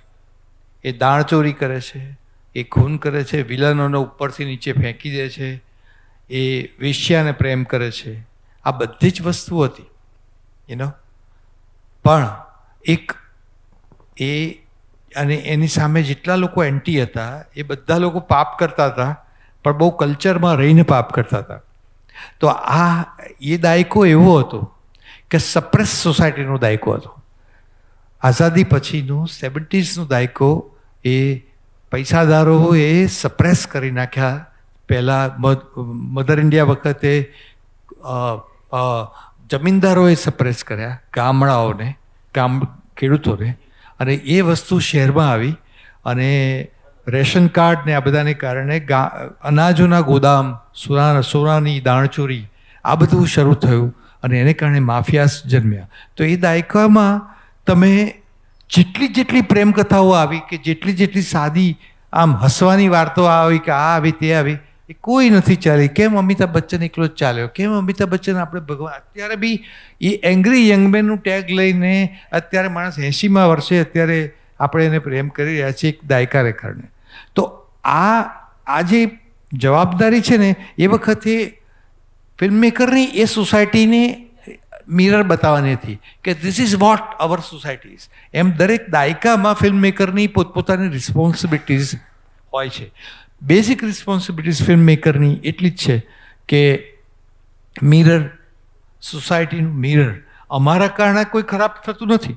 સોસાયટી ખરાબ છે અથવા તો સોસાયટી સારી છે અથવા તો સોસાયટીમાં સાજન અને અદ્ભુત માણસો છે કે જે બીજાની નિસ્વાર્થ સેવા કરે છે, તો એની વાત અમે કરતા હોઈએ. એ જ રીતે શોષણ થતું હોય, કોઈ ખરાબ કંઈક થતું હોય તો એનું રિફ્લેક્શન સિનેમામાં આવતું હોય છે. આ બધી વસ્તુઓમાં ન્યુટ્રલી કોઈનો પક્ષ લીધા વગર અને અમારા પાત્રોનું સર્જન કરવું અને એ સર્જનમાં લોકોને પોતાની આસપાસના ખરાબ અને પોતાની આસપાસના સારા પાત્રો દેખાય. કુટુંબમાં ધારો કે બે માણસ ચીડિયા હોય, ફૂવો ચીડિયો છે ને મામો ચીડિયો છે, ફૂવો ચીડિયો છે ને જમાઈ ચીડિયો છે, તો આ વસ્તુઓ બતાવી એ કલ્ચરનો ભાગ છે. પણ પછી એ ફૂવો બીભત્સ, એ ફૂવો એની ફોઈ સિવાયની કોઈ કુટુંબની છોકરીને લાઈન મારતો હોય તો એ બીભત્સ કહેવાય. તો ત્યાં મારે રોક લેવી પડે કે કુટુંબ. તો આવી જે એક રિસ્પોન્સિબિલિટીઝ છે બેઝિક, એ એક સહજ લેવલ પર જાળવવી પડે. બાકી અધરવાઇઝ સોસાયટીનો, સમાજનું બંધારણ અને સમાજના સંસ્કારોનો ઠેકો ફિલ્મ મેકરે લીધો નથી. I deny that responsibilities. અને we are story tellers, we tell stories from the society, of the society. અને એટલીસ્ટ હું સોસાયટીનો ભાગ છું એટલે હું કહી શકું કે by the society also. So film મેકર્સને કોઈ ઠેકો, ફિલ્મ મેકર્સે ઠેકો નથી લીધો સમાજને સુધારવાનો. એટલે આઈ ડોન્ટ થિંક કે આઈ ડિનાય ધેટ રિસ્પોન્સિબિલિટીઝ. હું રિસ્પોન્સિબિલિટીઝ સમજું છું અને મારી સજ્જનતાથી રિસ્પોન્સિબિલિટીઝ હું કરું, પણ મારે જે વાર્તા કેવી છે એને મને કોઈ રોકી બતાવે, કોઈ રોકી નહીં શકે મને. Thank you.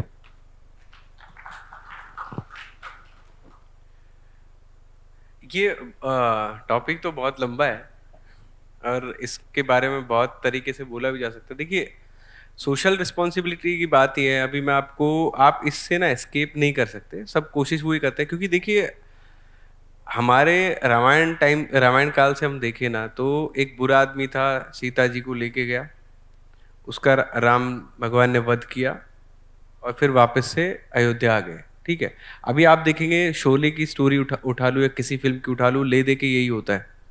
गब्बर बसंती को लेके गया, जय और वीरू गए, गब्बर को मारा, बसंती को वापस लेके आए। तो सोशली हम, कल्चरली हम ऐसे ही सोचते हैं कि जीत सच की होगी। अभी कोई ऐसी फिल्म बनती है जिसमें झूठ की जीत हो जाती है तो कहीं ना कहीं ऑडियंस एक्सेप्ट नहीं करती है उसको। तो ले दे के आपके हाथ में नहीं है, तो ले दे के आपके हाथ में नहीं है ये चीजें, ये सोसाइटी के हाथ में है। दूसरी रिस्पॉन्सिबिलिटी की बात जो सर ने कही वो बहुत सही है कि आप दोनों पक्षों को बराबर रखिए और अपना ओपिनियन दीजिए। आजकल एक मीडिया को लेके ना एक ये चीज हो गई, एक बायस आ गया है कि मीडिया इसकी चीज दिखाएगा, इसकी नहीं दिखाएगा, या मीडिया बोलेगा ये सच है, वो उनका खुद का सच होता है। तो आई थिंक जो चीजें जिनका तालमेल सही रहे सच का, मीडिया वो दिखाए। तीसरा जो इसका पड़ाव है जो मैं बोल रहा हूँ वो कंपलसरी नहीं है, पर अगर वैसा हो तो बहुत जरूरी है। कई बार क्या होता है ना, कुछ film maker, writer, creative person इतने इंटेलिजेंट होते हैं कि वो सोसाइटी में प्रॉब्लम ढूंढ लेते हैं कि हमारे समाज में ये समस्या है और इसके ऊपर मुझे फिल्म बनानी चाहिए। अगर ऐसा हो सकता है, वो आधा काम होता है। क्या उसका समाधान भी सुझाया जा सकता है उस फिल्म में? क्या हम उस सोल्यूशन, क्योंकि एक फिल्म की स्क्रिप्ट बनने में अगर 1 साल लगता है, क्या 3 महीने और स्पेंड करके उस स्क्रिप्ट पे मैं एक सोल्यूशन दे सकता हूँ? एक फिल्म में बनाता हूँ, मान लीजिए अनाथ बच्चों के ऊपर, कि अनाथ बच्चे ये होते हैं, ऐसा होता है, ऐसा होता है, क्योंकि एक प्रचलन है। मैं आपको एक बहुत इंटरेस्टिंग, ये मैं किसी पे कमेंट नहीं कर रहा हूँ, लेकिन एक बहुत इंटरेस्टिंग आपको एक व्यू बताता हूँ। आजकल इंडिया से बाहर जो फिल्में जाती है बड़े बड़े फेस्टिवल्स में, कांस में गई, बर्लिन में गई, बुसान, सनडांस, ऑस्कर का भी आप कहीं ना कहीं मान लीजिए, वो फेस्टिवल नहीं है पर फिर भी, तो कहीं ना वहां से एक ओपिनियन आती है। अभी एक मेरे दोस्त से जो फ्रांस के थे, उससे मैंने सुना कि यार हम थक गए हैं कि फिल्म मेकर इंडिया को गरीब, बेचारा, अन्याय होता हुआ ऐसा अभी भी दिखा रहे हैं, हर फिल्म में ऐसा ही होता है। मैं बोला ऐसा कुछ भी नहीं है। जो मेन स्ट्रीम सिनेमा है या जो पैरेलल सिनेमा भी है, वो देखिए कितना सेलिब्रेट करता है इंडियन कल्चर को। तो कहीं ना कहीं वो क्या होता है ना, वो पर्सनल ओपिनियन होता है कि हम, जब आप किसी को बोलते हो ना मैं बेचारा हूं, मेरे साथ बुरा हुआ, तो कई बार उसकी सहानुभूति आपको मिल जाती है, उसकी सिंपैथी आपको मिल जाती है। तो इस ओपिनियन से मैं ये नहीं रखता हूँ, इसका मैं साथ नहीं देता हूँ। मैं ये बोलता हूँ कि मेरे लिए मेरा कल्चर, मैं जहाँ पे पैदा हुआ, जो मैंने एक्सपीरियंस किया, वहाँ की कहानियाँ हमेशा सेलिब्रेटिव रही है। हम तो ऐसी कंट्री है जो इतने त्यौहार है, हर त्यौहार में सेलिब्रेट करते हैं। हमारे जितने भी देवता है, सबके पास एक म्यूजिकल इंस्ट्रूमेंट रहता है, एक पेट रहता है, सबके पास एक म्यूजिकल इंस्ट्रूमेंट रहता है। तो मतलब म्यूजिक से इन सबसे इतने कनेक्टेड है हम। तो कहीं ना, तो मैं ये बोलता हूँ कि जब हम कहीं पे, मैं फॉर एग्जाम्पल बताता हूँ, जैसे चलो इस बात को खत्म करता हूँ कि हम कहीं पे भी फिल्में बनाए, अपना कल्चर कहीं पे रिफ्लेक्ट करें। अपने कल्चर से मैं गुजरात की बात नहीं कर रहा हूँ, मैं देश की ही बात कर रहा हूँ, मैं इंडिया की बात कर रहा हूँ। तो हम कहीं पे दिखाए, तो अगर हमको लग रहा है कि कुछ समस्याएं हैं, कुछ दिक्कत है, तो कुछ समाधान भी है। पूरा देश समस्याओं से भरा नहीं है, तो उन चीजों की तरफ भी हम जाए।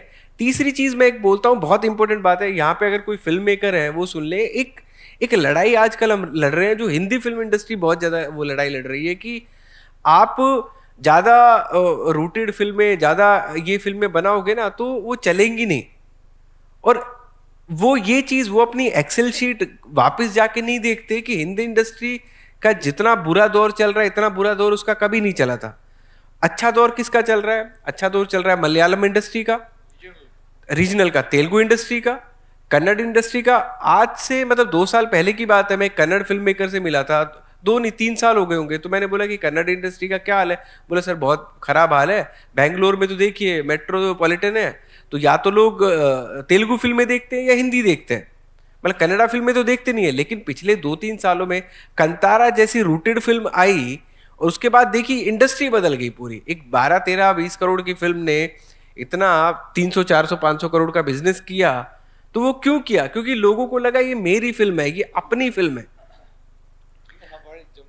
हाँ, यस। तो मैं ये बोलता हूँ, जितने भी नए फिल्म मेकर है, बड़े फिल्म मेकर है, आप ढूंढो।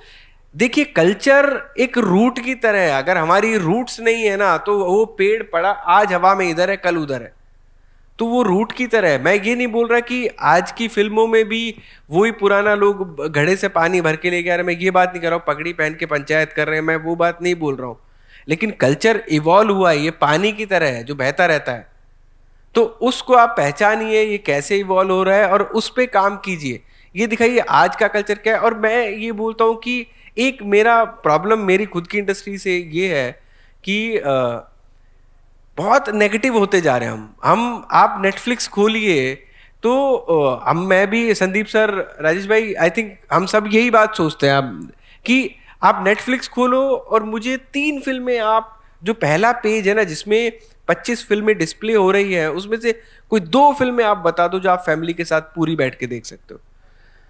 तो मेरे को पता नहीं ये जो हम वेस्टर्न कल्चर से या कोरियन कल्चर से मेरे को पता नहीं वो कोरियन है या वेस्टर्न है या नहीं है, लेकिन उस मार काट के कल्चर से इतने इन्फ्लुएंस हो रहे हैं। हमारी तो संस्कृति हाथ जोड़ने की रही है, वेलकम करने की रही है। तो कहीं ना अब वो शुरू में अच्छा लगता था, टेम्पटेशन होती थी, लेकिन उसका आफ्टर टेस्ट जो अभी हम देख रहे हैं ना वो आफ्टर टेस्ट उसका इतना खराब है ना। तो आई थिंक अभी हमको समझने की जरूरत है। एक फिल्म फेस्टिवल में एक फिल्म मेकर ने एक बात कही थी जो बहुत ही इंपॉर्टेंट बात है, मोर लोकल इज मोर ग्लोबल। आप लोग देखना चाहते हैं इंडिया में सौराष्ट्र, गुजरात में सौराष्ट्र कैसा है, ठीक है, राजस्थान में बाड़मेर कैसा है, महाराष्ट्र में लातूर कैसा है, तो उसको हम कैसे दिखा सकते हैं कितने।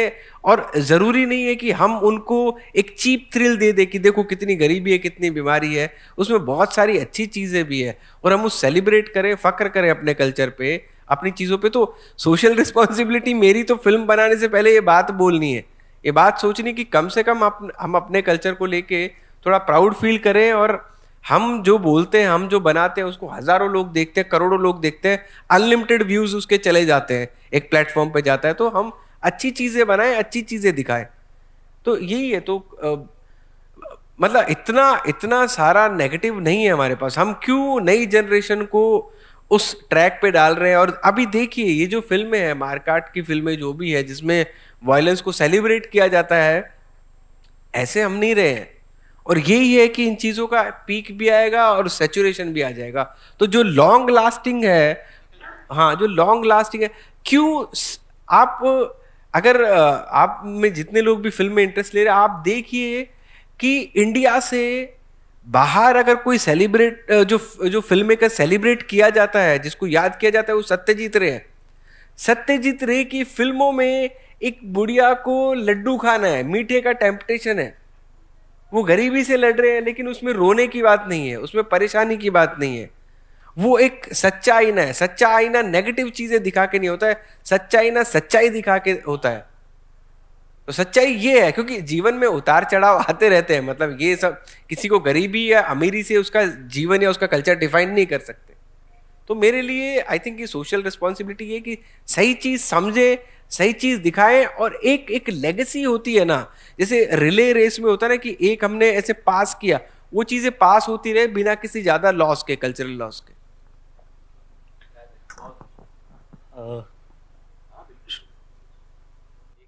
इनका मनीष के कॉन्टेक्स्ट में ही एक छोटी सी चीज बोलूंगा, फिर एक किस्सा छोटा सा सुना के खत्म करता हूँ कि कल्चर जैसे साउथ की फिल्में हम देखते हैं, यहाँ की बहुत सारी जगह की फिल्में देखते हैं, तो मजा उसका ये है कि मुझे बहुत सारे कल्चर्स के बारे में जानने को मिलता है, अलग अलग। आज साउथ की फिल्म्स में डबिंग बिना देखूं या वहाँ की उसमें मुझे इतनी सारी चीजें, मैं इतना एक्सपोज होता हूँ बहुत सारे कल्चर से, और वो कल्चर्स आते ही हैं। आपका मेन सवाल था कि मेरी सोशल रिस्पॉन्सिबिलिटी, तो वो बहुत ही स्ट्रांग है। दूसरा, जितना हम कल्चर से दूर जाते हैं ना, उतना हमारी नीड उसकी तरफ आने की सबकॉन्शियस नीड बढ़ती है। जैसे एनआरआई होगा ना, उसको अपने कल्चर से इतना ज्यादा प्यार होगा जितना आपको कम होगा। अभी हम है ना अभी ये क्यों चल रही है कंतारा, उसका एक बहुत ही हाइपर साइकोलॉजिकल रीजन है कि आप इतना दूर जा चुके हो कि आपको चाहिए, आपके कॉन्शियसनेस में मिथ्स बैठी हुई है, माइथोलॉजी बैठी हुई है आपके, वो गई नहीं है कहीं। चाहे आप कितना दूर चले जाओ, आपका दिमाग वो चीज मांगेगा और आप वापस आओगे, और इसका आना जरूरी है। बीजो एक बहुत नानो किस्सो कहीश કે મેં છે ને કોઈ હિન્દી ફિલ્મ જોયેલી જેમાં વિલનને બહુ જ હીરો તરીકે પોર્ટ્રે કરવામાં આવેલો, અને એ વિલન એન્ડમાં મરી જાય છે, પણ મરે છે બી જીસસની જેમ, આમ હીરોઇક ડેથ છે, જેનો મારી પર બહુ ખરાબ ઇમ્પેક્ટ હતો, મને બહુ ખરાબ लागेલું कि विलन को यार ऐसे कैसे मार रहे हो। फिर मेरे को रियल लाइफ में कोई कोई गुंडे मवाली बहुत सारे हम सड़कों पे देख रहे होते, हम हमारे जमाने में होते थे, अभी नहीं होते. तो I saw them. This is a film about Maya Dolas. Vivek Oberoi portrayed it. I saw this guy behaving like him, and that guy died in an accident where he was standing on the road behaving like Maya Dolas. काके उड़ा गया. So it shocked me so much कि as film maker मेरा social responsibility क्या है boss. मैं एक villain को इस तरह से पोर्ट्रे कर रहा हूं ताकि वो वेरी पावरफुल, वेरी हीरोइक लगे, और जिसको लोग, एक 16-17 साल का बच्चा जिसको एक मेंटर की तरह देखता है, जिसको फॉलो करता है, उसकी जान जाती है उसमें. तो मेरा रिस्पॉन्सिबिलिटी एज फिल्म मेकर बहुत बड़ा है. मैं कैसे प्रेजेंट कर रहा हूं, नेगेटिव को कैसे प्रेजेंट कर रहा हूं, पॉजिटिव को कैसे कर रहा हूं. बच्चों के लिए फिल्म बना रहा हूं तो क्या प्रेजेंट कर रहा हूं मैं, जैसे मनीष ने बोला अभी कि वो क्या ध्यान रखेगा, तो मैं किसके लिए बना रहा हूं. और मैं एक सोसाइटी में रहता हूं तो मेरे को उसकी बाउंड्रीज वो हमको हमारे हिसाब से हमको पता ही होनी चाहिए. अगर नहीं पता है तो शायद हम मेंटली चैलेंज्ड हैं. वो हमको पता ही होती है सभी को कि ये करना. हाँ, और जो आपको सोसाइटी को कुछ कहना है, कहीं सोसाइटी गलत रास्ते पे जा रही है, तो वो भी आप बहुत ही स्मार्टली आपको कहना पड़ेगा, और उससे आप छूट नहीं सकते. अगर आप उससे भाग रहे हो तो आप फिल्म मेकर, आप ऑनेस्ट फिल्म मेकर नहीं. થેન્ક યુ રાજેશજી.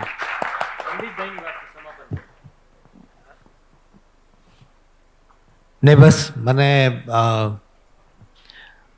ફિલ્મો, ગુજરાતી સિનેમા માટે અને ગુજરાતી આપણી સંસ્કૃતિ માટે એક વાત ખાસ કહેવી છે કે 1932થી અત્યાર સુધી આપણા બધા જ પડાવો ફિલ્મોમાં શરૂઆત ધાર્મિક ફિલ્મોથી આપણે કરી.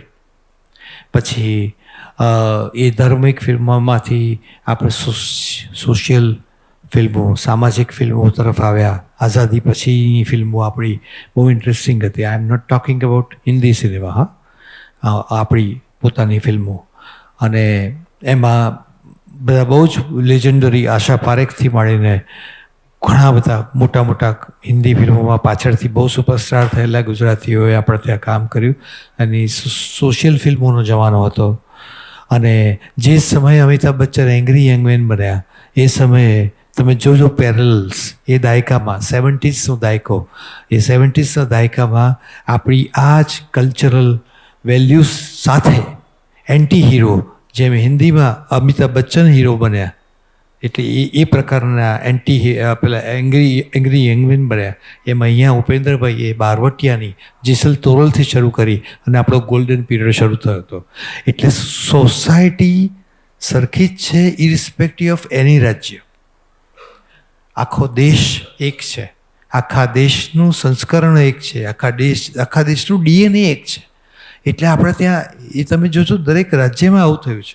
એવી જ રીતે એ દાયકા પછી આપણે એ 70sના દાયકા પછી જ્યારે આપણે 90sમાં આવ્યા, 87 પછી 86 પછી ટેલિવિઝનનો